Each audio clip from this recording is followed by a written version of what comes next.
ADHD, the disorder that describes inattention. Here are some common symptoms found in children and in adults. As you can see, many of these symptoms could describe most children at one time or another. So the only ones who get diagnosed with ADHD are those who struggle with these symptoms all of the time, meaning they must display these symptoms at home and at school.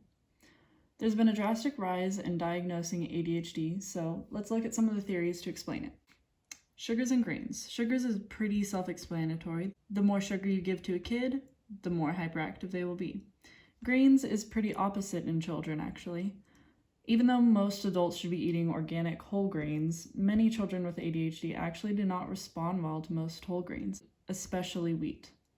Chemical sensitivities. So, as we know from physiology, anaphylaxis is an inappropriate response to something. When chemically sensitive people are exposed to something as simple as clothing washed with perfumes or chemical-laden soap or even stain-resistant products, we may exhibit ADHD symptoms. Processed food additives. Things like trans fats actually get in the way of our nerve cell communication, and they slow that communication down. So that could explain a huge rise in ADHD.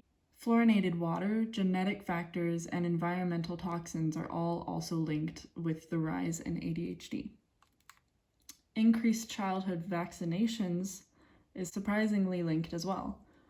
One 2007 survey found a strong correlation between rates of ADHD and childhood vaccinations. But don't let this theory stray you away from getting yourself or your child vaccinated. It's just a theory. Another theory is increased rates of birth interventions.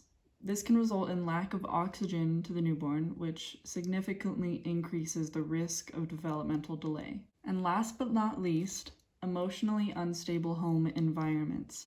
Stress inside of a home can cause great inattention, which is a frequently overlooked variable that can easily increase ADHD symptoms. There's no definitive diagnostic tool to diagnose someone with ADHD, such as some brain scan. There's only a subjective evaluation that consists of a lot of tests, and for better or worse, teachers can play a significant role in this evaluation by communicating their concerns and observations. And that is one reason why this mental disorder occurs often in children. 6.4 million of American children have been diagnosed with ADHD. According to Dr. Mercola, close to 1 million children in the US have potentially been misdiagnosed with ADHD. A study found that the youngest students were 60% more likely to be diagnosed compared to the oldest in the same grade. A concerning factor is that this misdiagnosis wastes an estimated $320 to $500 million a year on unnecessary medication, and $80 to $90 million of that is paid through Medicaid.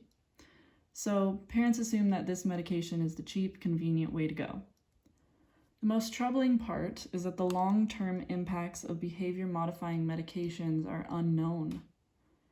I've listed some common immediate side effects of ADHD medications here, which are pretty intense and very common. So all we can do for now is imagine the long-term side effects. Drugs should be the last resort instead of the convenient choice. So whether you're a student, teacher, parent, or whatever it may be, I want to provide you with some natural ways to relieve the symptoms of inattention. The first thing you can work on is replacing sugary drinks with pure water. You can have krill oil as an essential daily vitamin because it's shown to improve the symptoms of ADHD more effectively than medications. So just one vitamin a day. You can also use chemical-free, gentle detergents for your clothes and try cleaning your house of dangerous pesticides and commercial chemicals. Try to minimize your use of all processed fats because they disrupt your nerve cell communication.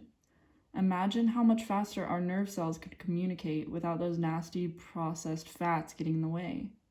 So really do some research and try to eliminate that. And that way you could use physiology to your benefit in the natural ways. Since children with ADHD don't respond well to most grains, you can eliminate that and also sugars from your child's diet. And last but not least, you can spend more time in nature because it is shown to be an affordable, healthy way of controlling ADHD symptoms. I hope that you can use these to your benefit, teach someone else. Thank you for watching.